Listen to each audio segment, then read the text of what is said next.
읽어가겠습니다. 창세기 16장 4절부터 보도록 하겠습니다. 창세기 16장 4절. 창세기 16장 4절. 아브라함이 하갈과 동침하였더니 하갈이 잉태하며 그가 자기의 잉태함을 깨닫고 그 여주인을 멸시한지라. 사레가 아브라함에게 이르되 나의 받는 여분 당신이 받아야 옳도다. 내가 나의 여종을 당신의 품에 두었거늘 그가 자기의 잉태함을 깨닫고 나를 멸시하니 당신과 나 사이에 여호와께서 판단하시기를 원하노라. 6절. 아브라함이 사레에게 이르되 그대의 여종은 그대의 수중에 있으니 그대의 눈에 좋은 대로 그에게 행하라 하매 사레가 하갈을 학대하였더니 하갈이 사레의 앞에서 도망하였더라. 여호와의 사자가 광야의 샘곁 곧 술길 샘물 곁에서 그를 만나 가로되 사레의 여종 하갈아 네가 어디서 왔으며 어디로 가느냐. 그가 가로되 나는 나의 여주인 사레를 피하여 도망하나이다. 9절. 여호와의 사자가 그에게 이르되 내 여주인에게로 돌아가서 그 수하에 복종하라. 여호와의 사자가 또 그에게 이르되 내가 네 자손으로 크게 번성하여 그 수가 많아 셀 수 없게 하리라. 11절. 여호와의 사자가 또 그에게 이르되 네가 잉태하였으며 아들을 낳으니 그 이름을 이스마엘이라 하라. 이는 여호와께서 네 고통을 들으셨음이니라. 그가 사람 중에 들나귀같이 되리니 그 손이 모든 사람을 치겠고 모든 사람의 손이 그를 칠지며 그가 모든 형제의 궁방에서 살리라 하니라. 13절 같이 읽겠습니다. 하갈이 자기에게 이르신 여호와의 이름을 감찰하시는 하나님이라 하였으니 이는 내가 어떻게 여기서 나를 감찰하시는 하나님을 배웠는고 합니다. 사람이 살다 보면 자기 힘으로 도저히 감당할 수 없는 그런 어려움을 겪을 때가 있습니다. 그럴 때 사람들이 자기 지혜와 능력으로 충분히 해결할 수 있으면 어떻게든지 그걸 해결하려고 합니다. 그런데 해결을 못하게 될 경우에 거기에서 도망치려고 하는 그런 경향이 있습니다. 정말 하나님의 사람들은 자기 앞에 당면한 그런 어려움의 문제에 대해서 회피하지 않습니다. 어떻게든지 하나님의 함께 하심을 믿고 의지하면서 하나님의 말씀을 의지해서 그 난관을 돌파하려고 합니다. 오늘 여기에 나오는 말씀은 바로 하갈에 관한 얘기입니다. 우리가 아브라함과 그의 아내 사라에 대해서는 믿음의 조상이라 해서 우리가 주목을 합니다. 하지만 그 약속의 은혜 가운데서 벗어나 있는 이 하갈에 대해서는 우리가 참 멸시하고 그리고 눈여겨보지 않는 경향이 있습니다. 오늘 말씀의 주인공은 하갈입니다. 사실 하나님의 은총 바깥에 있던 이 하갈이 이제 하나님의 은혜 가운데 들어와서 살게 되었습니다. 그런데 자기가 자기의 지난날 하나님께 받은 은혜 이것을 생각하지 못하고 그리고 하나님의 제단이 있는 하나님의 장막에 거해서 이제 영원한 하나님 나라에 들어갈 수 있는 그러한 하나님의 백성이 될 수 있었는데 그런 것을 저버리고 다시 자기 예전에 살던 애굽 땅으로 돌아가려고 했었습니다. 하나님께서는 이 하갈에게 나타나셨습니다. 그래가지고 위로도 하시고 그리고 깨우쳐 주셨습니다. 다시 돌이켜라.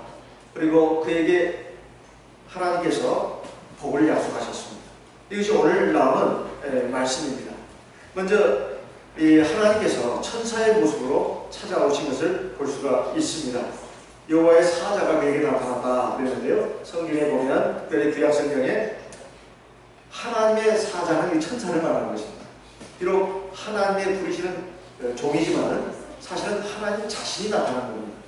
여기에 대해서 출애굽기 3장 2절에 보게 되면 모세가 호렙산에 나타나가지고 이제 양들을 이렇게 치는데 가시나무 떨기 불꽃 가운데서 여호와의 사자가 있는 것을 봅니다. 그런데 가까이 오지 말라고 하는 말씀이 또한 나타납니다. 그때는 하나님이라고 나옵니다. 하나님의 천사라고 나오고 또 하나님이라고도 나온다. 같은 인물인데 어찌 이렇게 달리 표현하고 있느냐. 바로 하나님의 천사가 바로 하나님이다 하는 것을 알려주는 것이죠. 그런데 여기 지금 하갈은 여기 어디로 가고 있는가. 여기 보니까 7절에 광야에 생겼고 술길 산을 곁에서 그를 만났다 이렇게 되어 있습니다. 이건 술이라고 하는 것은 수루라는 말입니다. 수루 광야. 이것은 가나안 땅에서 서남 쪽으로 이제 쭉 가다 보면 이집트에 들어가게 되죠. 거기서 그 당시에 그 직선 코스로 가는 지름길입니다.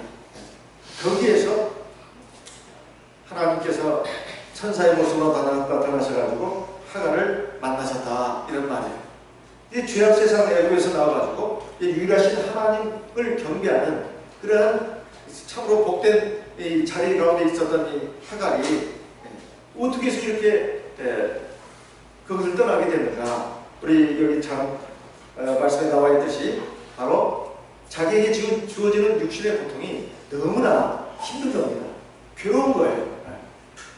여전히 사라가 자기를 막 못 살게 하는 겁니다. 힘들게 한다. 이것은 육체적으로 뿐만 아니라 정신적으로도 굉장히 압박을 가는 거예요. 그러니까 이것이 너무나 힘들다 보니까 내가 여기서 있어가지고 어떻게 되겠는가. 이거 벗어나야 되겠다 해서 지금 도망가는 겁니다. 근데 우리도 마찬가지입니다. 살다 보면 너무나 삶이 힘들고 괴로우면 이것저것 그냥 포기하고 싶다. 심지어는 말입니다. 신앙마저도 포기하고 싶은 그런 생각이 든다 말이에요. 뭐 하나님이 뭐 늘 나에게 나타나가지고 다정하게 뭐 위로도 해주시고 나에게 뭐 좋은 걸 주시고 그것이 확실히 안 느껴진다 말이에요. 그러면 신하고 뭐고 다 소용이 없습니다. 그동안 열심히 기도했지만 기도하는 것도 잘 안 하게 된다. 교회 생활도 성실했지만 너무 삶이 힘드니까 뭐 교회 다니면 소용없네. 그것도 이제 포기하는 이런 경우도 발생한다 말이에요. 바로 이 하갈이 그랬습니다. 근데 하갈만 그런 게 아닙니다. 우리들도 약하다 보니까 어리석다 보니까 그럴 수가 있다는 겁니다. 근데 하나님께서 지금 하갈에게 나타나서 묻는 겁니다. 하갈아. 그러면서 뭐라고 말하고 있느냐면 사례의 여종 하갈아 그랬습니다. 지금 신분을 말해주고 있는 겁니다. 너는 이름이 하갈이지 묻지도 않았습니다. 하나님은 다 아시니까 하갈아 이렇게 묻지 않고 사례의 여종 하갈아. 그의 지금 신분을 말하고 있는 거예요. 지금 어떤 위치에서 살고 있는지 그걸 하나님이 다 아신다는 거죠. 그걸 깨우쳐주는 말씀이기도 네가 어디서 왔으며 어디로 가느냐. 하나님이 모르실 리가 없습니다. 어디서 왔다니? 애국에서 왔는데요. 또 어디로 가느냐? 지금 애국으로 갑니다. 하나님 몰라서 물으시는 게 아닙니다. 그런데 왜 이런 질문을 했을까요? 네가 본래 하나님 앞에서 구원받지 못할 가련한 인생이었다. 죄인이라는 겁니다. 그런데 하나님의 은총으로 네가 하나님의 구원받는 백성이 됐다는 거예요. 그런데 이 구원의 은혜와 축복을 갖다가 내팽개치고 간단히 이게 말이 되는 것이냐. 네가 받은 구원의 은혜와 진리가 얼마나 놀라운 것인가. 세상에 그 무엇과도 바꿀 수 없는 것이다. 이걸 다시 한번 깨우쳐주는 것입니다. 그런데 그걸 버리고 다시 왜 멸망의 세계로 가려고 하느냐. 그래서는 안 된다 하는 것을 깨우쳐주기 위해서입니다. 하갈이 본래 어디 출신인가 오늘 말씀 통해서도 우리가 알 수가 있습니다. 원래 애굽 사람이에요.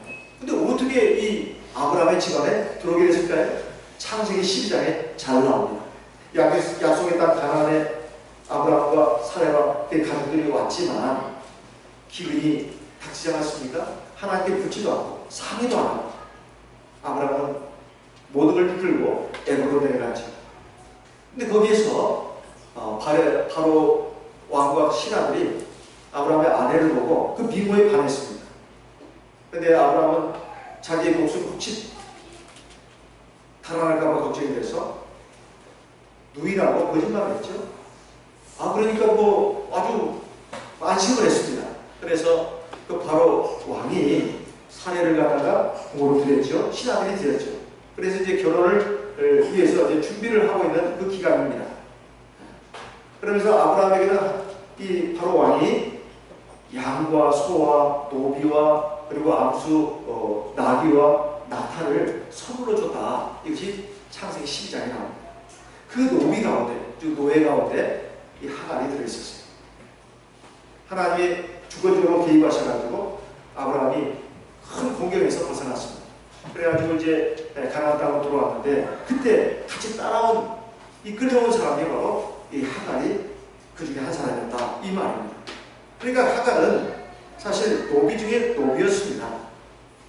자기 의지와는 전혀 상관없이 가나안 땅에 오게 된 거예요.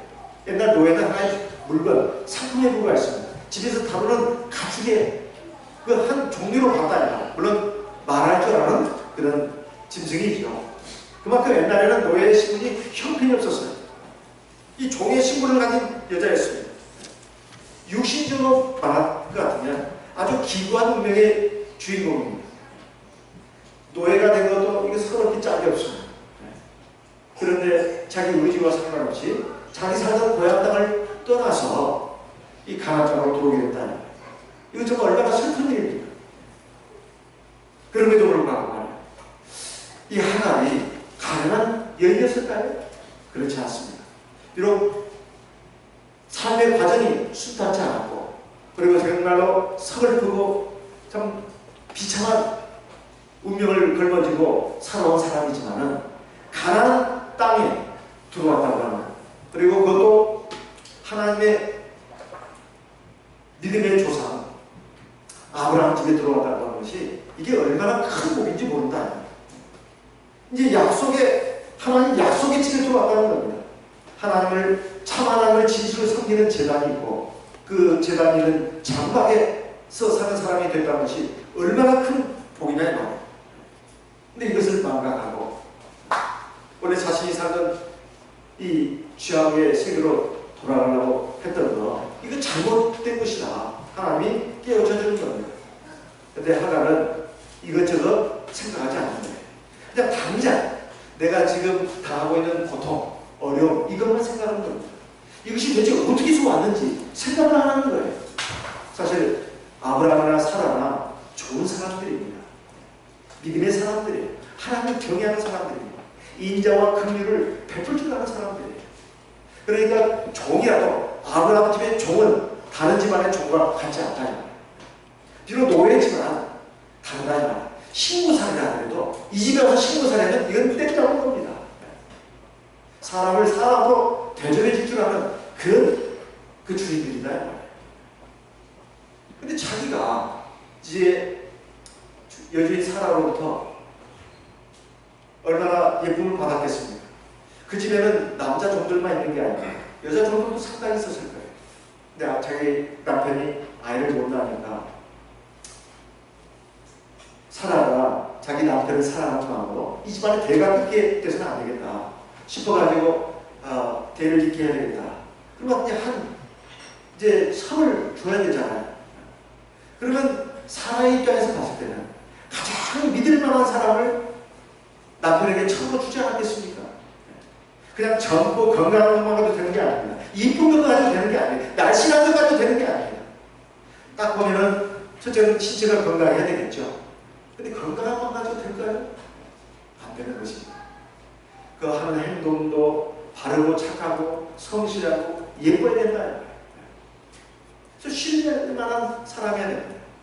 그런데 사라가 봤을 때 자기 집에 있는 많은 그 여종들 가운데서 이 하갈이 눈에 들어왔습니다. 그냥 건강하고 참 참할 뿐만 아니라 아주 행동거지가 마음에 들었다. 그러니 이 여주인의 입장에서는 다른 여종들을 보고 얼마나 예뻐했겠습니까? 하갈을 얼마나 예뻐했겠느냐. 자기 친딸처럼 굉장히 예뻐했을 겁니다. 그리고 다른 종들에게 뭐 떡 하나를 주면 여기는 떡 두세 개를 줬을 거예요. 이렇게 예뻐해주고 사랑하는 그런 하갈이었기 때문에 자기 남편에게 첩으로 준 것이다. 이런 말입니다. 그러면 하갈의 입장에 봤을 때는 이 감당할 수 없는 은혜입니다. 자기 신부는 노예지만 딸처럼 사랑한다. 그래서 사라에게, 여주인 사라에게 엄청난 사랑을 받았을 겁니다. 근데 그 사랑을, 귀히 여김을 멸시한 겁니다. 왜요? 내가 지금 주인의 아이를 가졌다는데, 당신은 비록 여주인이지만 또 정식 부인이지만 자식을 못 낳았다. 나는 이제 아이를 가졌고 이제 이 아브라함은 사실은 내 남편과 같다. 이렇게 생각한 겁니다.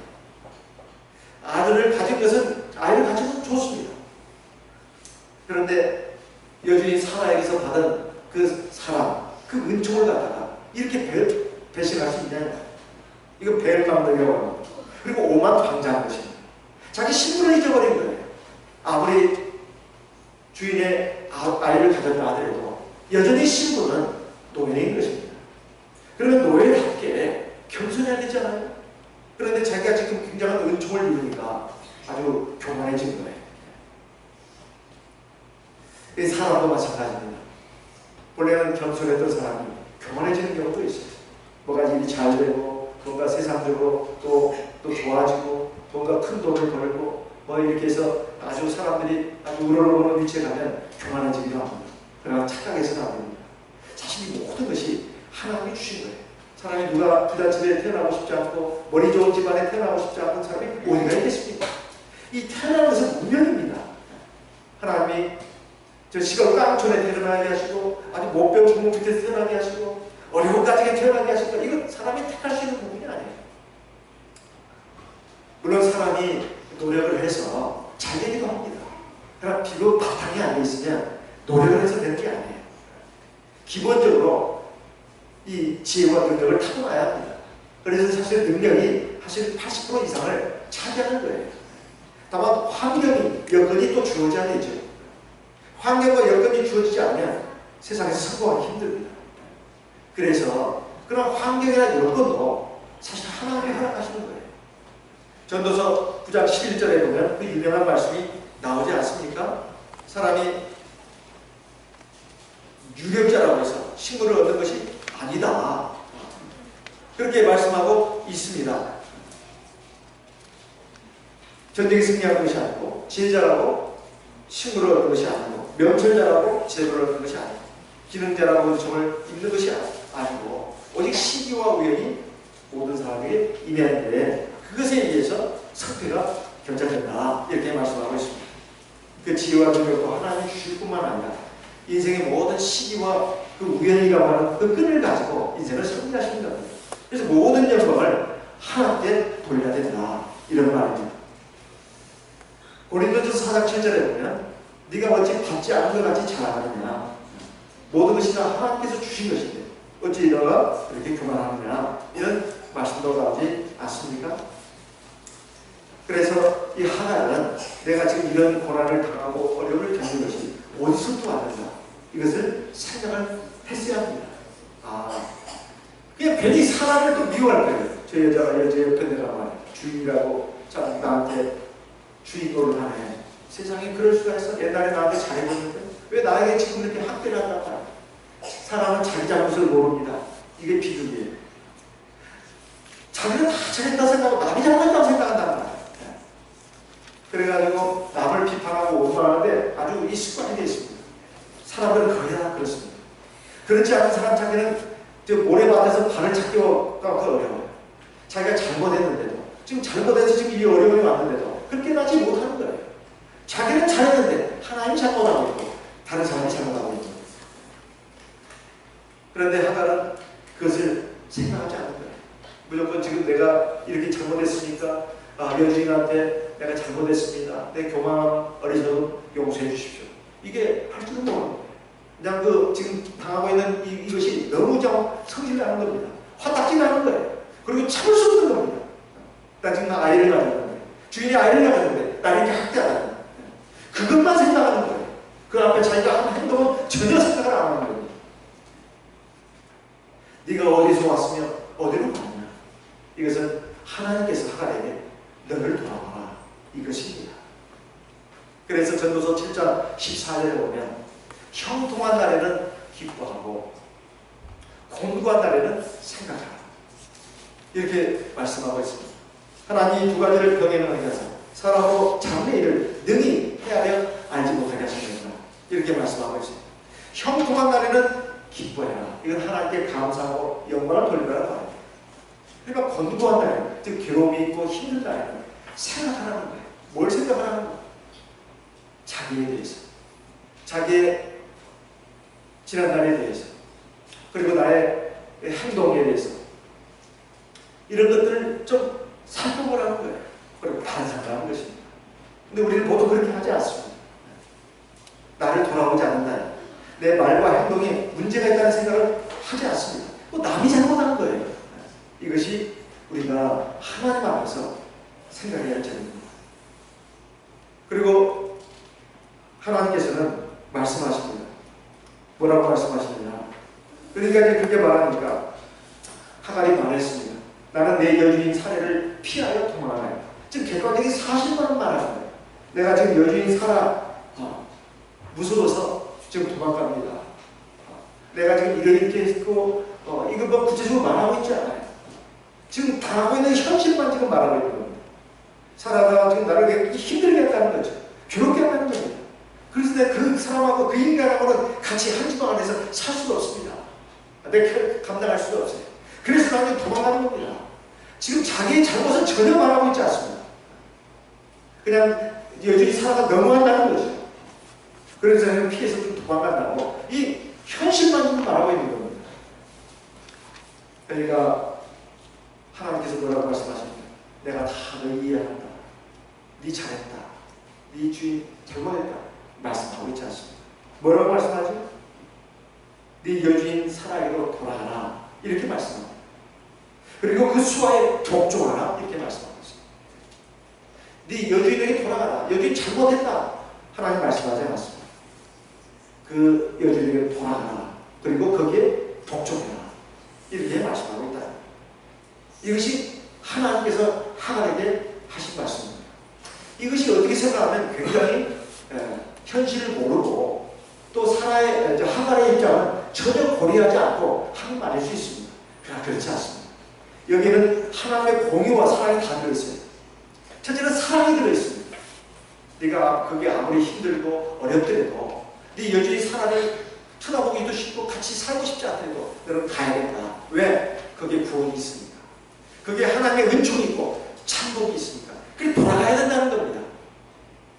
그것이 첫 번째. 그건 너를 위한 것이다. 두 번째. 네가 그 사라에서 복종을 해야 된다는 거예요. 너의 신분은 어디까지나 노예다. 노예고 거기 복종해서 네가 하나님의 백성으로서 다듬어져야 된다는 겁니다. 사실은 사라는 하갈에 대해서 주인입니다. 그냥 단순한 주인이 아니에요. 그리고 하갈은 사라에 대해서 몸종이죠. 노예입니다. 그러나 단순히 몸종이고 노예가 아닙니다. 사실은 아브라함뿐만 아니라 사라도 하나님이 약속하신 그런 축복의 근원이 되는 사람들이에요. 하나님의 일꾼들입니다. 거기에 하나님의 집에 들어가서 하나님의 그 수하에 복종해야 된다는 거예요. 그들을 통해서 하나님의 말씀이 나오고 하나님의 은혜와 진리가 나오니까 거기에서 바로 서야 된다는 것입니다. 그러니까 사람을 위해서 한 말이에요. 아니, 하나를 위해서. 사람을 위해서 한 말이 아닙니다. 아브라함을 위해서도 아니에요. 왜? 하나님은 아브라함에게 네 몸을 통해서 낳을 자, 즉 사라를 통해서 낳을 자가 약속의 자녀입니다. 사실 이 하나는 없어도 됩니다. 아브라함의 입장에서는, 사라의 입장에서는 없어도 되는 일입니다. 좀 하나님은 하나를 사랑하셨습니다. 그리고 태중에 있는 아이도 사랑하셨나요? 어떻게든지 하나님의 구원받은 백성이 되기를 원하셨던 것입니다. 몸종인데요. 약속의 자녀가 아닌데 그게 아닙니다. 아브라함의 아들이 이삭이죠. 이삭의 아들이 누굽니까? 에서와 야곱인데 거기에서 누가 택함을 받았어요? 야곱이죠. 야곱에는 부인이 몇 명이었죠? 그 아는 분 한번 말씀해보세요. 부인이 몇 명이죠? 4명입니다. 정실 부인이 2명에다가 첩이 2명이에요. 우리 형제님들 그 부러워하시면 안 됩니다. 옛날에 태어나서는 참 우리 좋았어. 왕이 되고 귀족이 되고 여자는 그러겠죠. 왕비가 되고 귀족 부인이 되고. 그렇게 꼭 되는 거 아닙니다. 잘못 태어나면 무술이가 될 수도 있고, 그리고 여자는 오비가 될 수가 있어요. 그럼 왕비가 되면 행복할까요? 이건 착각입니다. 우리 자매님 혹시 그렇게 생각하시나요? 왕은 말이에요. 왕비만 둘 수 있는 게 아니에요. 후궁도 굉장히 많습니다. 그 무술인들, 궁녀들 전부 다 왕의 여자들이에요. 하야같은 저걸 바라보죠. 한 남자를 수많은 여자들이 바라보는 겁니다. 나는 그런 왕비를 하고 싶지 않아. 여자로 태어나고. 오직 한 남자, 나만 바라보는 남자. 그리고 오늘날 세상에 태어나신 자매님들은 행복한 분들이에요. 세상에 남자들은 부인 몰래 바람도 피기도 한다고 합니다. 조국하고. 그렇지만 우리 참여주 성도님들은 안 그러잖아요. 자매님밖에 몰라요. 그리고 그냥 막 받들어줍니다. 존경. 그리고 때로는 두려워 떨기도 하죠. 경찰. 경기를 일으킨다.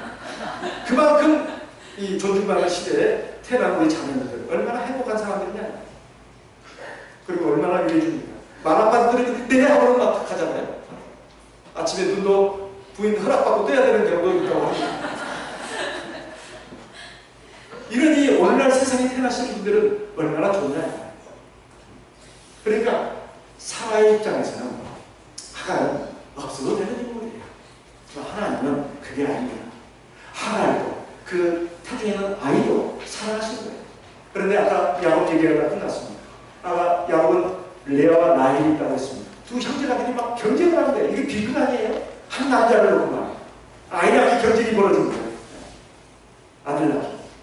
그래가지고 이제 여종들을 다 남편에게 주지 않습니까? 그게 바로 빌하와 실바잖아요. 그죠? 거기에서 또 아들들이 태어나잖아요.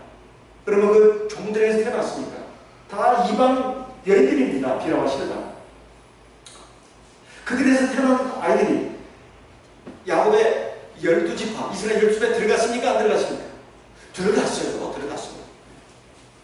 그러니까 종의 자식이라 해서 하나님의 백성이 안 되고, 그리고 약속 밖으로 밀려나고, 그게 아닙니다. 야곱의 그 첩들 가운데 종 출신인 빌하와 실바는 어째서 그 하나님의 백성들의 바늘에 들어가게 됐냐. 그가 낳은 아들들도 이스라엘의 12지파를 이룹니다. 그런데 하갈과 그의 아들 이스마엘은 그렇지 않았습니다. 그것은 무슨 차이일까요? 신앙과 순종입니다. 신앙, 하나님을 경외하고 그리고 하나님 말씀에 순종하고 하는 것이 인연이 아닙니다. 불신호가 불순종이면 떨어져 나갈 수밖에 없어요. 아무리 약속에 참여하고 약속이라고 하는 것이, 하나님의 약속이라고 하는 것이 신앙과 순종을 바탕으로 해서 주어지는 것입니다. 내 여주인에 돌아가서 그 수하에 목족하라. 하갈은 사라를 피해서 도망가고 있었습니다. 그렇지만 하나님은 이 하갈, 그 고통, 어려움을 들어주셨다. 그래가지고 하나님께서 이 하갈에게 하신 말씀이 그냥 가서 복종하라고 말씀하지 않아요. 10절에 보니까 여호와의 사자가 또 그에게 이르되 내가 네 자손으로 크게 번성하여 그 수가 셀 수 없이 많게 하리라. 이 자손에 대해서 복을 주신 겁니다. 이렇게 말씀했습니다. 그러니까 11절에 보면 이렇게 말씀합니다. 여호와의 사자가 또 그에게 이르되 네가 잉태했으며 아들을 낳으니 그 이름을 이스마엘이라 하라. 이는 여호와께서 네 고통을 들으셨습니다. 참, 그 아들 이름까지 지어주네요. 참 놀라운 하나님입니다. 내가 아들을 지금 가졌다. 지금 이렇게 말씀하고 있어요. 그 당시는 초음파 검사법도 없었습니다. 뱃속에 아이가 들어있는데 그 아들이 딸지 알 수가 없었어요. 배 모양을 보고 알까요? 아니면 임신한 부인이 고기를 좋아하는가 아니면 과일을 좋아하는가 그거 가지고 알까요? 그거 꼭 만든 거 아닙니다. 하나님이 너를 그 아들을 가졌다. 그리고 그 아들을 낳으면 이스마엘이라 합니다. 이게 얼마나 큰 은총이에요. 근데 이스마엘의 뜻이 무슨 뜻입니까? 하나님께서 들으신다 이 뜻입니다. 또 들으시는 하나님 이런 뜻이 들어있어요. 뭘 들으신다는 겁니까? 네 고통을 들으신다 이겁니다. 이게 참 정말 감격할 말씀이에요. 전지시대는 하나님께서 하갈의 그 고통 이걸 들으셨다는 거예요. 사실 하갈이 당한 고통은 자기가 자초한 겁니다. 자기가 자초한 거예요. 물론 아브라함과 사라도 문제가 있습니다. 하나님의 약속을 믿지 못하고 인간적인 방법, 세상적인 방법으로 서둘러서 꾀를 내가지고 지금 일을 저지른 거예요. 하갈은 그 영문도 모르고 거기에 끼어들어간 겁니다. 그래가지고 주인의 아이를 죽인 거 아니에요? 애당초부터 제 잘못을 따졌다면 아브라함과 사라가 잘못한 겁니다. 그런데 하나님은 그걸 지금 따지지 않으시고 지금 하갈에 대해서 주목을 하신다. 하갈아, 너를 돌아봐 이 말이에요. 너를 돌아봐. 그러면서 그래도 하나님 내가 지금 너무 성질나서 못 살겠습니다. 못 살겠습니다. 교회 와서 못 살겠습니다. 인간은 다 그러잖아요. 어떤 고통이 오고 그러면은 막 그 고통 자체만 놓고 막 울부짖고 막 그냥 뭐 원망하고 막 그러지 않습니까? 삶의 희망을 잃어버리고 자포자기하고 그래도 하나님은 그것도 들으신다. 하나님이 이 고통을 들으셨다. 이스마엘이라 정말 하나님은 좋으신 하나님입니다. 우리가 하나님을 떠나지 않고 하나님을 인정하지 않는 그런 곳으로 나가지 않는다면 하나님은 절대로 우리를 저버리지 않는다 하는 것입니다. 하나님은 어쨌든 세상 끝날 심판날까지 모든 사람에게 인정과 긍휼을 베푸십니다. 오래 참아주신다는 거예요. 하나님 은혜 가운데 있는 사람이든 하나님 은혜 밖에 있는 사람이든 하나님의 인정과 긍휼로 모든 사람을 대하십니다. 마태복음 5장에 보면 하나님은 그 해를 선인과 악인에게 비추시고 그 비를 의로운 자와 불의한들에게 다 내려주시다고 되어 있잖아요. 세상 끝날까지 하나님은 모든 사람이 회개해서 구원받기를 원하십니다. 베드로 후서에도 보면 하나님의 심판이 왜 이렇게 늦는가 이렇게 생각하고 그러지 마라. 하나님께는 하루가 천년 같고 천년이 하루 같은 이 한가지 잊지 마라. 하나님은 모든 사람이 회개로 다 구원에 이르기를 원하십니다. 베드로후서 3장 14절 이하에 보면 나와 있습니다. 그러니까 하나님께서 이 하갈이라 해서 약속 밖에 있는 사람이다 그래서 외면하시는 것이 아니에요. 찾아오셔가지고 돌이키시고 깨우치시고 돌이키시고 또 은혜를 베푸시는 하나님이다 이런 말씀입니다. 이런 하나님을 이제 만났을 때 하갈이 정말 감격했습니다. 그래가지고 뭐라고 했느냐 하면은 13절에 아까 우리가 마지막으로 같이 읽은 말씀입니다.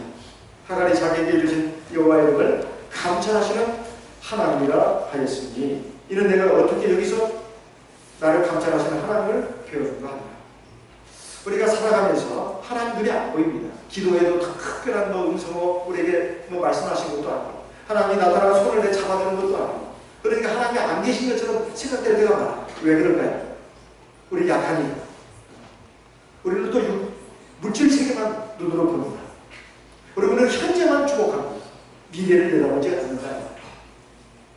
하나님의 살아계심, 하나님의 권능, 하나님의 온전한 섭리를 우리가 다 알 수가 없습니다. 또 보지도 못한다. 그래서 괴로워하고 신음합니다.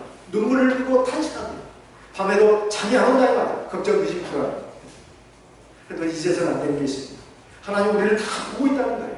하갈이 그것을 깨달았습니다. 그래서 내가 어떻게 여기서 살아계신 하나님을 배워듣고 그러면서 뭐라고 했습니까? 나를 감찰하시는 하나님을 배워듣고 이렇게 말하고 있습니다. 그냥 하나님이 아니에요.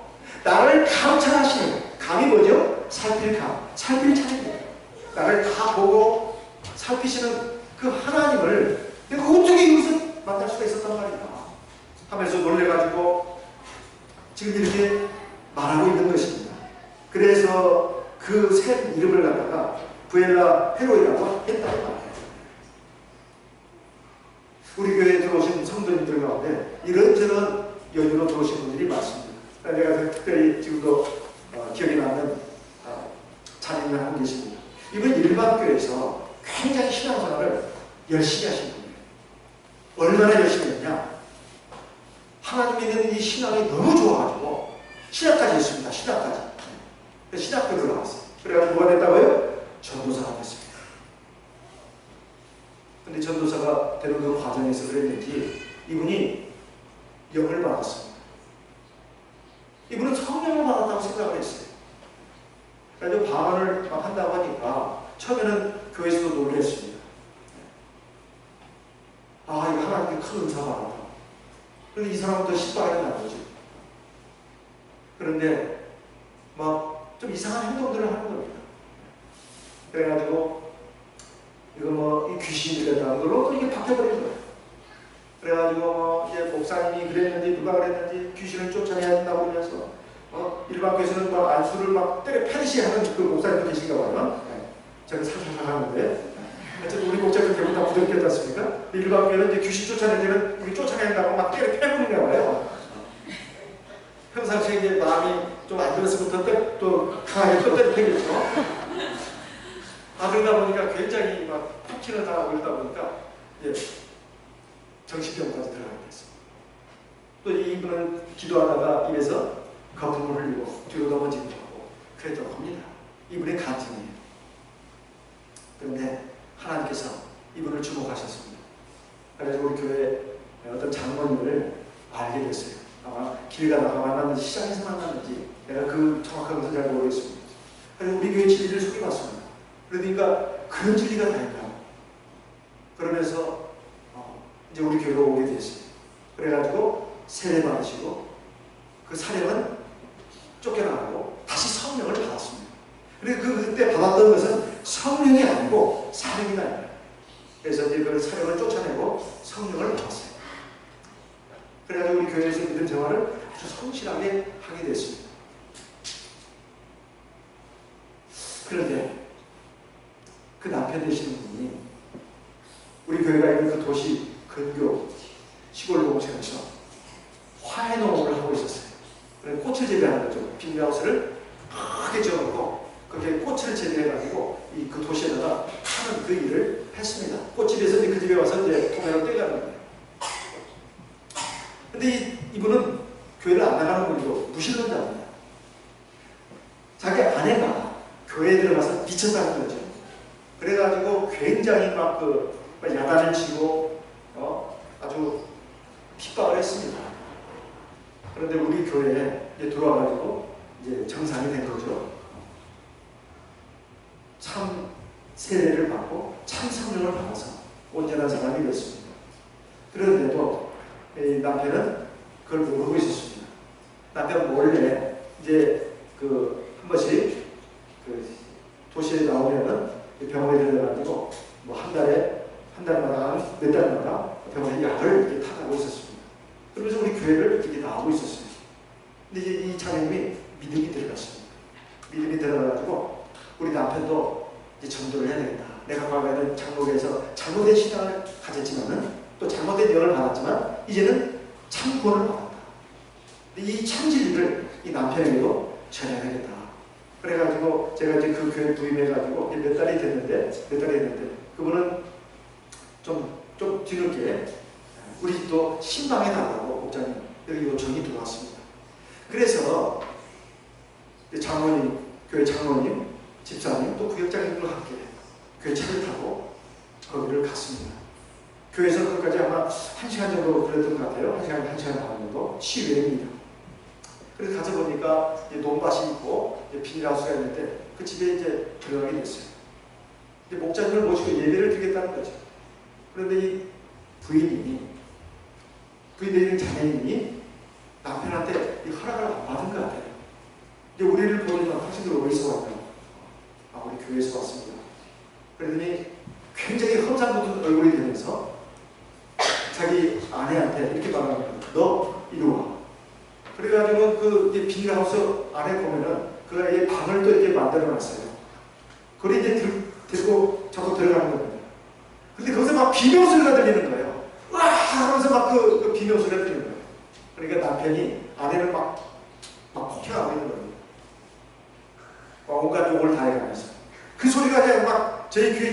드리는 거예요. 아, 우리가 잘못했구나. 이런 생각이 들었습니다. 이 자매님이 남편한테 얘기를 안 하고 허락을 안 받았네요. 그래가지고 저희들이 들어가서 말렸습니다. 그리고 제가 사죄를 했습니다. 자매님, 폭행하지 마십시오. 우리가 이렇게 허락도 안 하고 그것은 전적으로 미장한 것입니다. 제가 아주 사과의 말을 이렇게 했어요. 그랬더니 당신들 다시는 우리 집에 오지 마라. 그러면서 막 우리를 아주 냉대하면서 그리고 우리 쫓겨나오듯이 이렇게 나왔어요.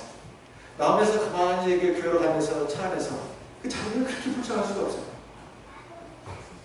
그래가지고 이 자매를 위해서 기도해야 되고 그 남편을 위해서 기도해야 되고 그 자매님이 또 연락이 왔습니다. 목사님 너무나 못 볼 꼴을 보여드려서 정말 죄송합니다.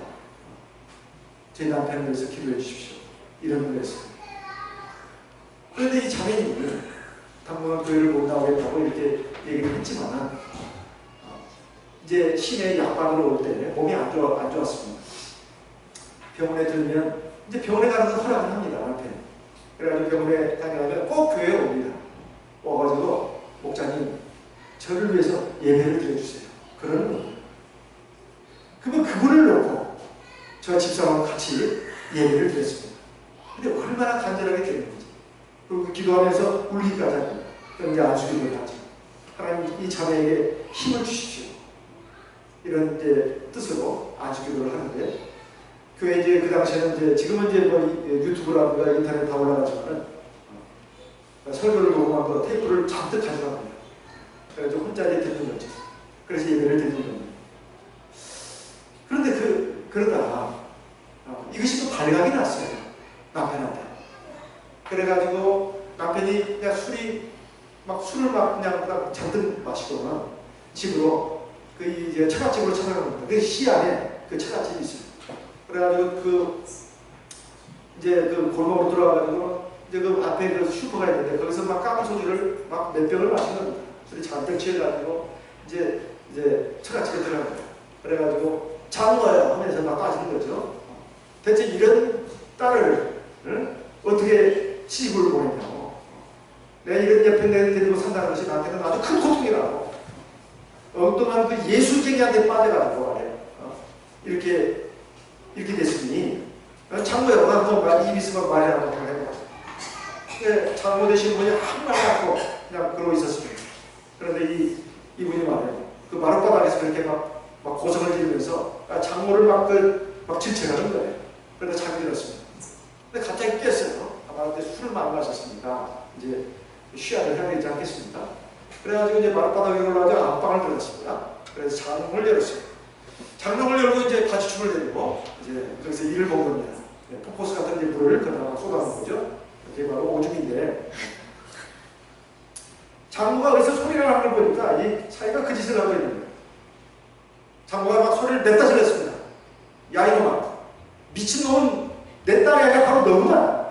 이거 어디라고 여기서 쉬는 가니까 이렇게 됐습니다. 깜짝 놀랐죠. 보니까 자기가 지금 미친 짓을 하고 있는 거예요. 그 다음부터는 내 딸 데리고 살 같은 살고 살기 싫으면 너만 가. 그래서 남편이 그때 그거 있을 때 이 자매님이 거기서 눈물을 흘리면서 기도했다고 합니다. 내 남편이 불쌍히 여기다가 그 기도를 하나님 들으셨습니다. 남편이 말이요 100년전에 걸렸어요. 그래서 앞을 못 보게 됐습니다. 그러니까 막 절망을 하는 거죠. 이제 나는 다 끝났구나. 내 인생 이제 종쳤구나. 그런데 아내가 위로를 하는 겁니다. 여보 걱정하지 말라. 내가 이 어려운 삶이지만 한 푼 두 푼 돈 모아놓은 게 있으니까 걱정하지 마라. 시내 가서 좋은 병원에서 수술 받으면 된다. 걱정하지 마라. 그러니까 그 말에 이제 남편이 위로가 됩니다. 그래가지고 수술을 받았어요. 수술을 받고 이제 치료를 계속 또 받아야 됩니다. 이게 너무 불편한 거예요. 그래서 우리 이사합시다. 이제 당신도 할 만큼 일을 할 만큼 했으니까 정리하고 시내로 들어갑시다. 그럼 그렇게 하자고. 이제 고분해진 거예요. 이 남자들이 원래 참 그런 거 없어요. 네? 대부분 남자들이. 이제 아내 말을 듣는 겁니다. 이 자매님은 지혜롭게 일을 처리했어요. 교회에서 걸어서 10분 되는 거리에 집을 오는 거예요. 이 그래서 이제 교회를 이제 잘 다닐 수 있는 그 거리에다가 집을 얻은 것입니다. 집을 샀다든가 얻었다든가. 그래가지고 병원도 다니면서 남편을 치료하다가 결국 남편에게 복음을 전화해가지고 같이 남편을 교회로 인도한 그런 일이 있습니다. 이것이 하나님의 역사다. 원래는 약속 바깥에 있었던 하나님의 백성입니다.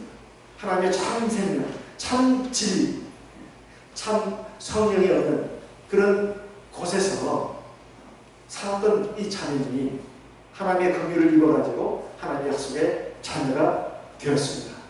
이것이 바로 하나님의 큰 은총입니다. 사실 에베소서에 보게 되면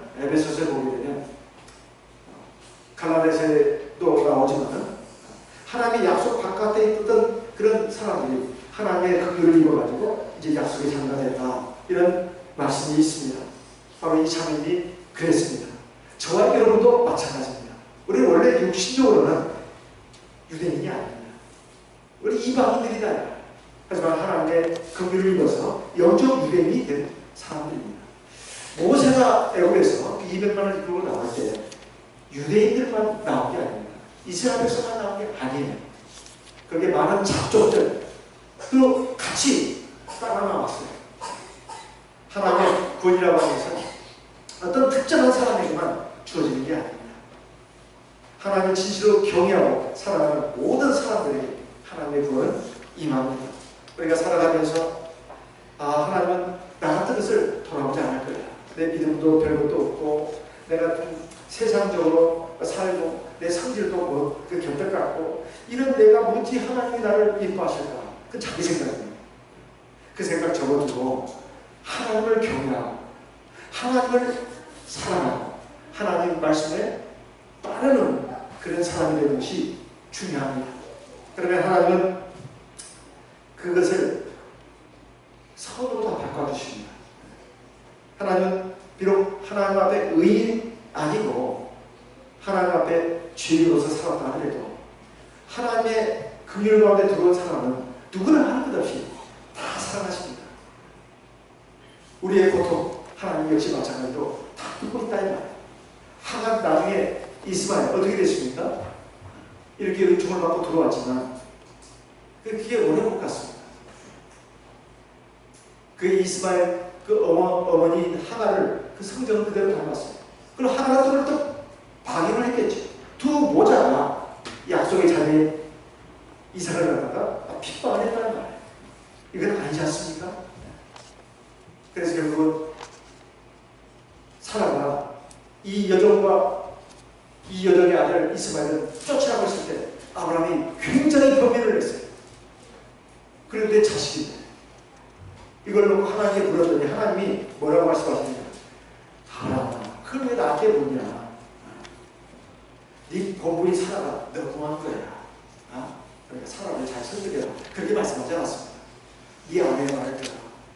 이 계집종과 그 계집종의 아들은 내가 쫓으라고 했어요.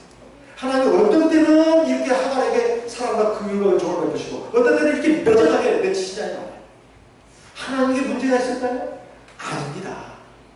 하갈과 이스마엘에게 문제가 있었던 거예요. 하나님의 긍휼, 자기 사랑을 귀하게 생각하지 않고 그 은혜를 감사하지 않고 자기 본분을 잊어버리고 자꾸 엉뚱한 생각, 교만한 생각, 어리석은 생각을 하면서 나가면 하나님도 참다 못하면 내치는 것입니다. 저와 여러분이 하나님 앞에 놀라운 권의 은혜를 받았습니다. 그리고 이 권의 은혜는 지금이 끝이 아닙니다. 이 완성이 단계가 남아있다. 그걸 바라보면서 우리는 이 진리의 길을 하나님의 은혜와 이 또 사랑과 참된 축복의 이 장막에서 온전히 서고 자라나는 저희들이 되어야 되겠습니다. 그렇게 해서 우리의 구원이 완성될 때까지 하나님께서는 하나님의 백성들을 항상 눈동자처럼 지켜보시고 보살펴 주신다. 우리의 고통 소리, 시험 소리에 귀를 기울이시고 응답하시는 하나님입니다.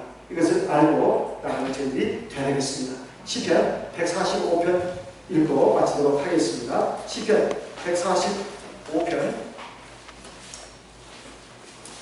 14절부터 부터 제가 읽겠습니다. 시편 145편 14절. 여호와께서는 모든 넘어지는 자를 붙드시며 비굴한 자를 일으키시는도다. 중생의 눈이 주를 앙망하오니 주는 때를 따라 저에게 식물을 주시며 손을 펴사 모든 생물의 소원을 만족케 하시나이다. 17절.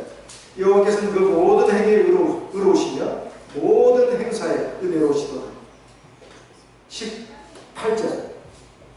같이 읽겠습니다. 19절까지 같이 읽습니다. 여호와께서는 자기에게 간구하는 모든 자, 곧 진실하게 간구하는 모든 자에게 강하시는 것. 저는 자기를 경외하는 자의 소원을 이루시며 또 저희 부르짖음을 들으사 구원하십니다. 20절 같이 읽습니다. 여호와께서 자기를 사랑하는 자를 다 보호하시고 악인은 다 멸하십니다. 우리 하나님의 말씀을 마음에 기억하시고 하나님의 사랑은 무한하다. 그리고 하나님은 사람을 차별하지 않으신다. 하나님을 경외하고 사랑하고 의지하고 그리고 하나님 말씀을 따라나가는 사람, 그래서 그 하나님 앞에 간구하는 사람, 그 부르짖음에 귀를 기울이시고 모든 먹을 것, 입을 것을 다 공급하신다. 이런 하나님을 우리가 아버지로 모시고 있습니다. 이런 은혜를 깊이 깨닫고 항상 하나님을 경외하고 하나님을 찾고 의지하는 기초하는 되시기를 예수의 이름으로 기원을 바랍니다. 기도하시겠습니다. 할렐루야.